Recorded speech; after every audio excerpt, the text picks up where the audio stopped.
Students, कैसे हो आप सभी। आज मैं आपके YouTube channel Easy Bio Teach पर लेके आई हूँ एग्रीकल्चर माइक्रोबायोलॉजी की यूनिट नंबर 3 सोयल माइक्रोबायोलॉजी का topic sulphur cycle. Sulphur is one of the most abundant element on earth. जो सल्फर है वो मोस्ट अबेंडेंट एलिमेंट है अर्थ पर। It is yellow, brittle, tasteless, colourless non metal.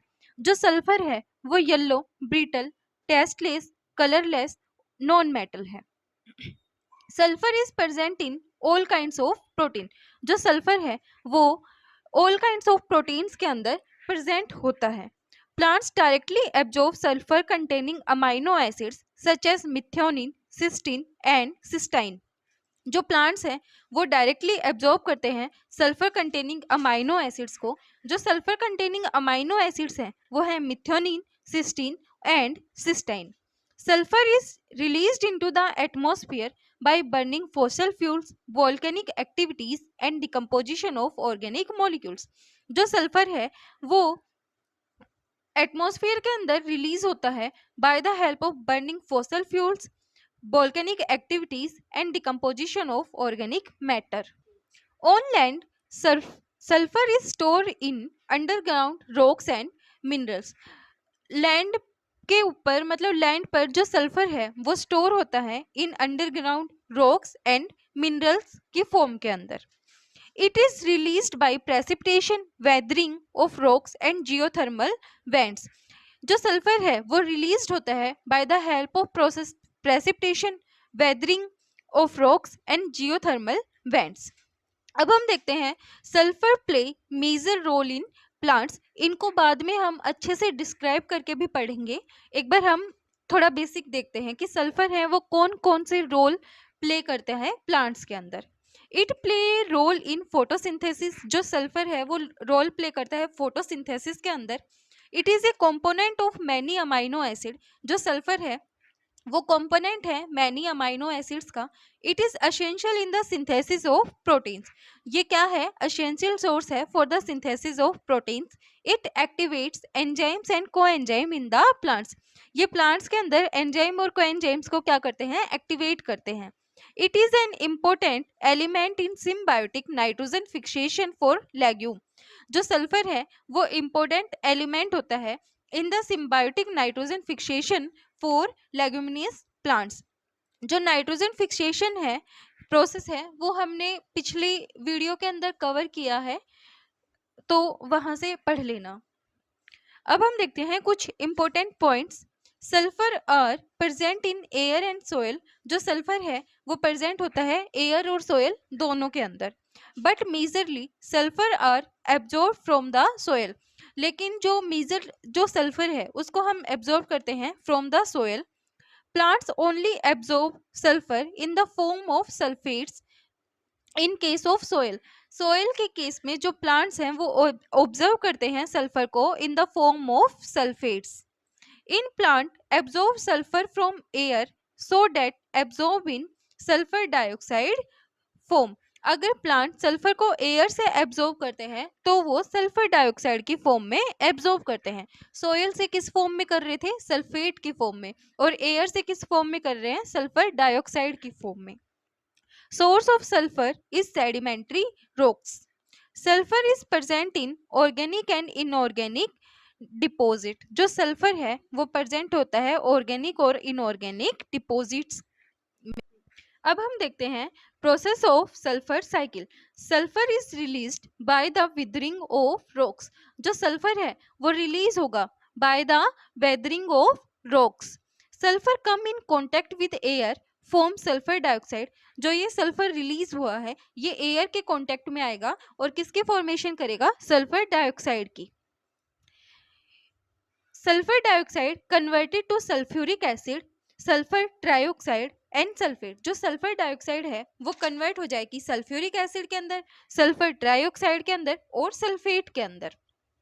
Sulphates are taken up by plants and microbes and are converted into organic forms.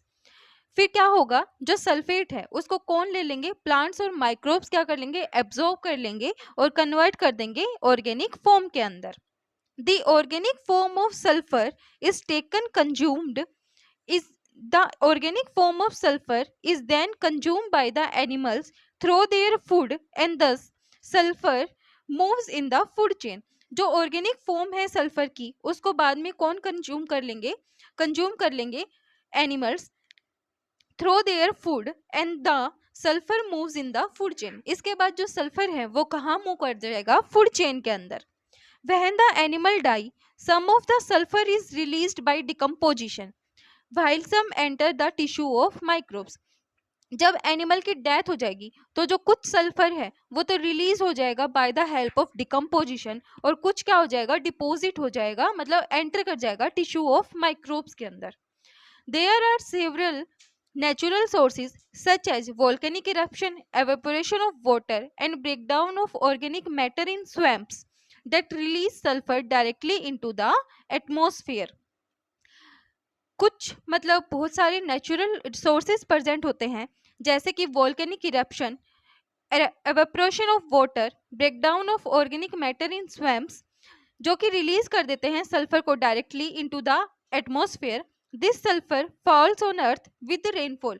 ये जो sulphur है ये अर्थ के ऊपर फॉल करेगा bye the help of rainfall. हमने क्या पढ़ा सबसे पहले रॉक्स के अंदर विदरिंग हुई. विदरिंग के थ्रू जो सल्फर है वो रिलीज हो गया एटमॉस्फेयर के अंदर और बाय द एटमॉस्फेयर किसके कांटेक्ट में आया एयर के कांटेक्ट में और वो कन्वर्ट हो गया सल्फर डाइऑक्साइड के अंदर. सल्फर डाइऑक्साइड से वो कन्वर्ट हुआ सल्फ्यूरिक एसिड के अंदर, सल्फर ट्राइऑक्साइड के अंदर और सल्फेट के अंदर. अभी हमने पढ़ा था जो सोयल के अंदर जो कंज्यूम करने की जो प्लांट्स और जो माइक्रोब्स हैं जो सोयल के अंदर से जो सल्फर है उसको किस फॉर्म में कंज्यूम करते हैं सल्फेट की फॉर्म में कंज्यूम करते हैं. तो जो प्लांट्स और माइक्रोब्स हैं वो क्या कर लेंगे उस सल्फेट को कंज्यूम कर लेंगे और कन्वर्ट कर देंगे ऑर्गेनिक फॉर्म के अंदर. बाद में जो ये ऑर्गेनिक फॉर्म है मतलब जो सल्फेट को ऑर्गेनिक फॉर्म के अंदर कन्वर्ट किया था उसको क्या करेंगे एनिमल्स क्या कर लेंगे कंज्यूम कर लेंगे. बाद में जब एनिमल्स की डेथ होगी इसके थ्रू जब एनिमल्स ने उस सल्फर को क्या कर लिया कंज्यूम कर लिया तो वो कहाँ पे चला गया फूड चेन के अंदर चला गया. बाद में जब एनिमल्स की डेथ हुई तो जो कुछ सल्फर है वो तो डिकम्पोज हो गया, कुछ उनके टिश्यूज के अंदर क्या हो गया डिपोजिट हो गया एंटर कर गया. तो कुछ टाइम के बाद नेचुरल प्रोसेसेस हुई जैसे कि वोल्केनिक इरेप्शंस वगैरह हुए, एवोपरेशन हुई वाटर वगैरह की. तो जो ऑर्गेनिक मैटर था जो सल्फर था वो कहाँ पे आ गया दोबारा से एटमॉस्फेयर के अंदर एंटर कर गया. हमने जो सल्फर साइकिल की प्रोसेस पढ़ी उसके अंदर हमने ये पढ़ा. अब हम देखते हैं note. Most naturally produce sulphur in the atmosphere come from the hydrogen sulphide gas which is released from the volcanic eruption, hydrothermal vents and by the decomposition process. जो मतलब जो नेचुरली प्रोड्यूस सल्फर है atmosphere के अंदर वो कहाँ से आया है from the hydrogen sulphide gas जो कि रिलीज हुआ है कहाँ से by the help of volcanic eruption and hydrothermal vents. Hydrogen sulphide quickly oxidise into sulphur oxide. जो हाइड्रोजन सल्फाइड है वो क्विकली ऑक्सीडाइज्ड हो जाता है सल्फर डाइऑक्साइड के अंदर because sulphur dioxide is soluble in water. क्योंकि जो सल्फर डाइऑक्साइड है वो सोल्यूबल होता है वाटर के अंदर. It returns to the earth in precipitation as weak sulphuric acid. Sulfuric acid contribute to making the pH of natural rainwater slightly acidic about 5.6. जो sulphuric acid है वो कंट्रीब्यूट करता है for making the pH of natural rain water slightly acidic about 5.6. The sulfate ions enter the soil where sulfate reducing bacteria Desulfovibrio desulfuricans may release sulfur as hydrogen sulphide. जो sulphate ion है वो enter करेगा soil के अंदर जहां पर जो sulphate reducing bacteria है डिसल्फोविब्रियो डिसल्फ्यूरिकन वो रिलीज करेगा सल्फर को as a hydrogen sulphide. Or the sulfate may be incorporated by plants and their tissues. In the presence of iron, sulfur can precipitate as ferrous sulfide and be incorporated in pyritic rocks. जो iron की presence में जो sulphur है वो precipitate हो जाता है as a ferrous sulphide और इनकॉर्पोरेटेड हो जाता है in pyritic rocks. The weathering of rocks and the decomposition of organic matter release sulfur to solution which runs through river to the sea. Certain marine algae and a few salt marsh plants produce relatively large amount of the sulfurous gas dimethyl disulfide, commonly abbreviated as dimethyl sulfide. जो कुछ एक marine alga और salt Mars plants हैं वो क्या करते हैं, large amount के अंदर सल्फ्यूरस गैस डाइमिथाइल सल्फाइड को रिलीज करते हैं। इसको हम कॉमनली बोलते हैं डाइमिथाइल सल्फाइड। अब हम देखते हैं steps of sulphur cycle. Following are the important steps of the sulphur cycle. सबसे पहले हम देखते हैं decomposition of organic compounds. Protein degradation release amino acid that contain sulphur. Sulfates are reduces to hydrogen sulfide by the action of desulfatomaculum bacteria। जो protein है वो degrade हो जाएंगे और रिलीज करेंगे अमाइनो एसिड्स को जो कि कंटेन करके रखते हैं सल्फर को।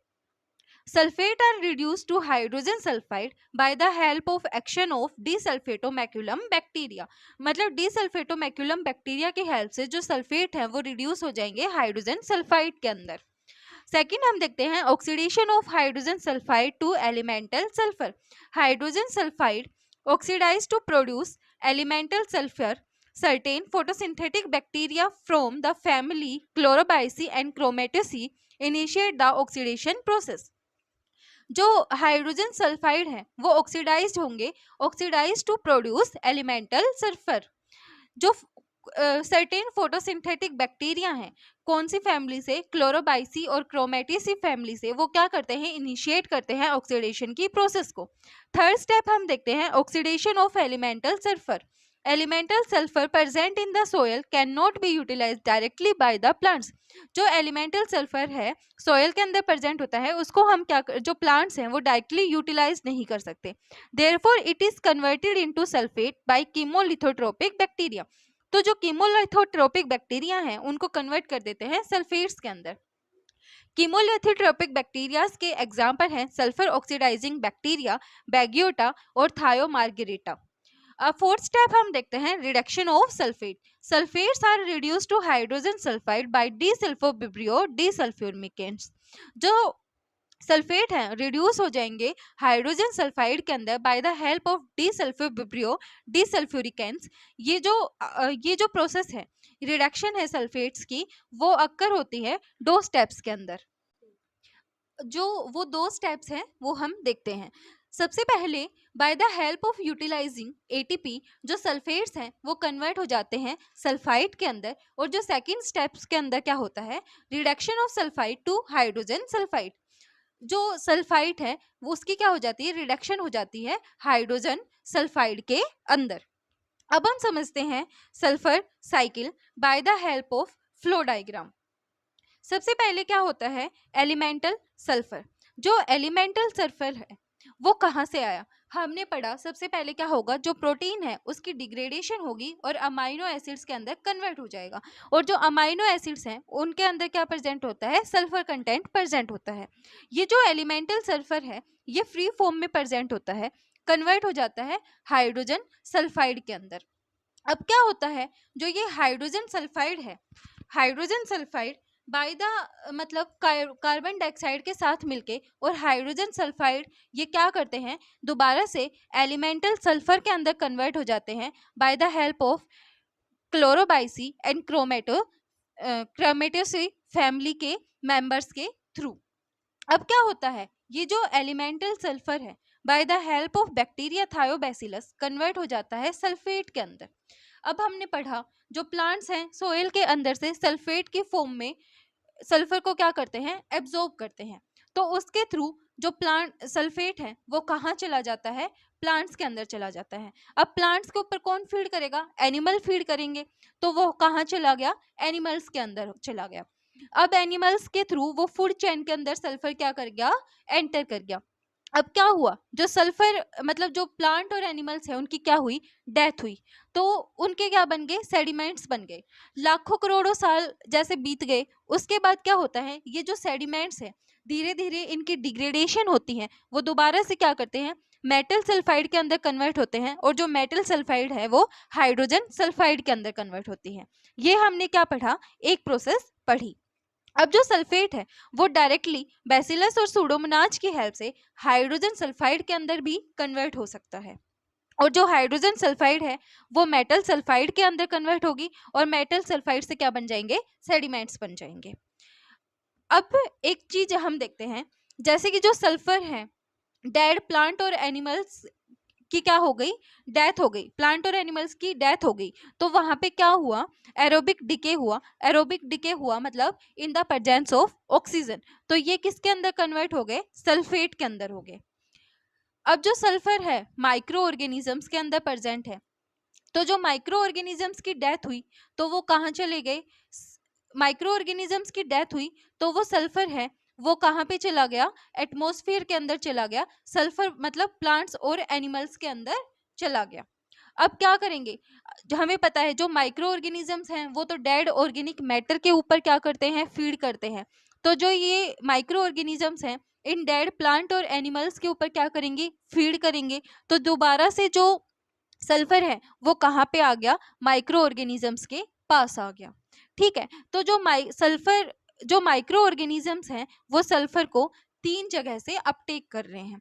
एक तो डायरेक्ट सल्फेट को ले रहे हैं, हाइड्रोजन सल्फेट से सल्फाइड से भी इनको सल्फर मिल रहा है, और जो डेड प्लांट और एनिमल्स हैं वहां से भी इनको सल्फर मिल रहा था। ये है सल्फर साइकिल। अब हम देखते हैं why we need of sulphur in plants, हमें प्लांट्स के अंदर सल्फर की जरूरत क्यों पड़ी। सबसे पहला है ओएल सिंथेसिस। एसिटाइल कोएंजाइम में act as a precursor of oil synthesis. जो एसिटाइल कोएंजाइम है वो एक्ट करता है as a precursor of oil synthesis. Oil synthesis occur in seeds of plant like mustard, sesame, soybean. जो oil synthesis है वो किन के अंदर होती है, सीड्स ऑफ प्लांट जैसे कि मस्टर्ड, सीसम और soybean. For acetyl coenzyme, sulfur is necessary. Without sulfur cannot be produced. जो एसिटाइल कोएंजाइम ए के लिए सल्फर क्या होता है, जरूरी होता है, without sulphur acetyl coenzyme A produced नहीं होता। So for these plants like mustard, sesame, soybean provide more sulphur for the synthesis of oil. तो जो ये सरसों के पौधे, सीसम के पौधे, सोयाबीन के, इनको हम क्या करते हैं, ज्यादा अमाउंट में सल्फर प्रोवाइड करते हैं for the synthesis of large amount of oil. Second हम देखते हैं इन्वॉल्व इन क्लोरोफिल फॉर्मेशन। जो सल्फर है वो इन्वॉल्व होता है क्लोरोफिल फॉर्मेशन के अंदर। Carbon, hydrogen, oxygen, nitrogen, magnesium. Sulphur is not a part of chlorophyll. हमने पढ़ा है जैसे कि मैग्नीशियम बीच में प्रेजेंट होता है जो क्लोरोफिल है। कार्बन, हाइड्रोजन, ऑक्सीजन, नाइट्रोजन के एटम्स जो क्लोरोफिल के जो स्ट्रक्चर है उसके अंदर प्रेजेंट होते हैं। तो जो सल्फर है वो पार्ट नहीं है क्लोरोफिल का, but that activate these enzyme that are responsible for the formation of chlorophyll। लेकिन जो सल्फर है ये उन एंजाइम्स को एक्टिवेट करता है जो कि रिस्पॉन्सिबल होते हैं for the formation of chlorophyll. अगर सल्फर की डेफिशिएंसी हुई तो वो क्या कोज कर देते हैं, क्लोरोसिस को कोज कर देते हैं लीव्स के अंदर। थर्ड हम देखते हैं involve in photosynthesis.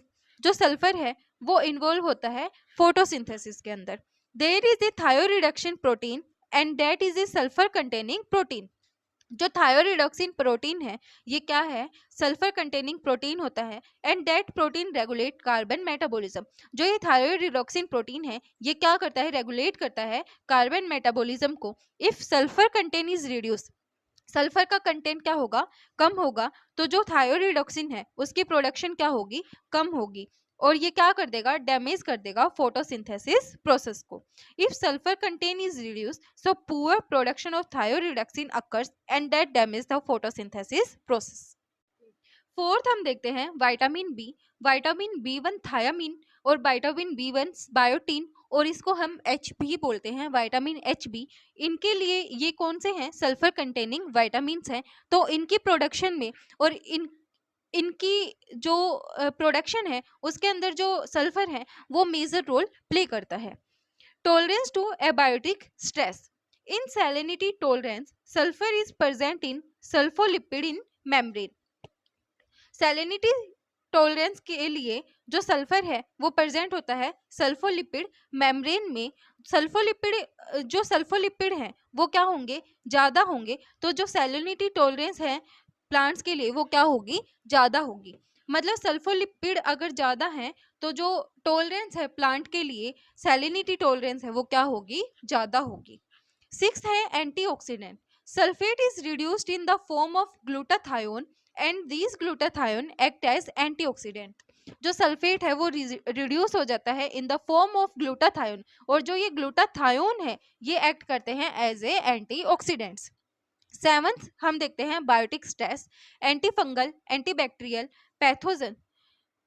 Sulfur secondary metabolites are present in the plants which provide resistance against the fungal, bacterial and pathogenic infection. जो सेकेंडरी मेटाबोलाइट्स हैं, सल्फर कंटेनिंग सेकेंडरी मेटाबोलाइट्स हैं, वो प्रेजेंट होते हैं प्लांट्स के अंदर, जो कि रेजिस्टेंट प्रोवाइड करते हैं against the fungal, bacterial and pathogenic infection.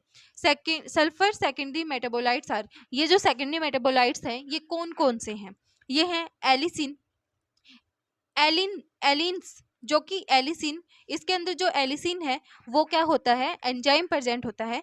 ये किसके, सॉरी, प्रोटीन होता है, ये किसके अंदर प्रेजेंट होता है, गार्लिक और अनियन के अंदर प्रेजेंट होता है। ग्लूसो ग्लूकोसिनोलेट, इसके अंदर आइसोथायोसाइनेट और सिंग्रीन प्रेजेंट होता है, ये किसके अंदर होता है, मस्टर्ड के अंदर प्रेजेंट होता है। आज का हमारा टॉपिक इतना ही था। वीडियो पसंद आए तो लाइक, शेयर एंड सब्सक्राइब जरूर करना।